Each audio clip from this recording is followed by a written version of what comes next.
The Gypsy King knocked the Body Snatcher out in the 6th round with a sickening right uppercut to retain his crown as the world's best. But Matchroom promoter Hearn reached out to Whyte to offer him his sympathy despite not being involved in the promotion of the fight. Speaking to DAZN, Hearn revealed he told Whyte to keep your head up. He said, "I only messaged him this morning. I guess, when you get beat like that, the last thing you want to be doing is receiving messages from people telling you to keep your head up. I just fired him a message saying just that. I viewed the fight as a fan more than anything.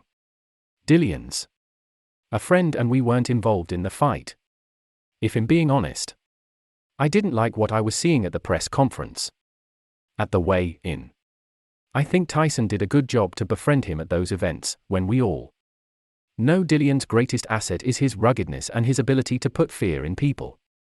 And I actually think you see Tyson fight with that fear in the fight. Let's be honest, it was a poor fight because Tyson did exactly what he needed to do to win that fight. And he's very clever at that. And what he needed to do was negate that Dillian Whyte, hold him whenever he could. Walk him back to the ropes and box from the outside. Whyte offered very little resistance as he went down in the 6th, and the fight didn't last much longer than that.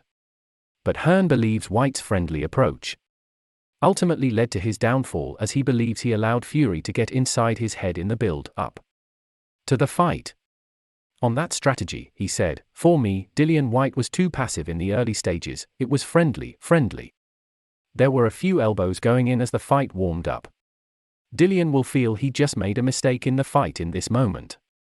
This wasn't a mistake like a Alexander Povetkin mistake when he was controlling the fight. He was getting outboxed.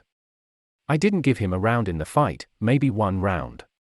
Again, I'm saying this as a fan. And fans will say, Anthony Joshua vs. Alexander Usyk, he never imposed himself. You have to admire the quality of Alexander Usyk and Tyson Fury. They didn't allow them to impose themselves in the fight. I think inactivity played a massive part as well. I think Dillian has fought something like 6 rounds in 2 years. It's very difficult to go in with inactivity and beat a great fighter like Tyson Fury.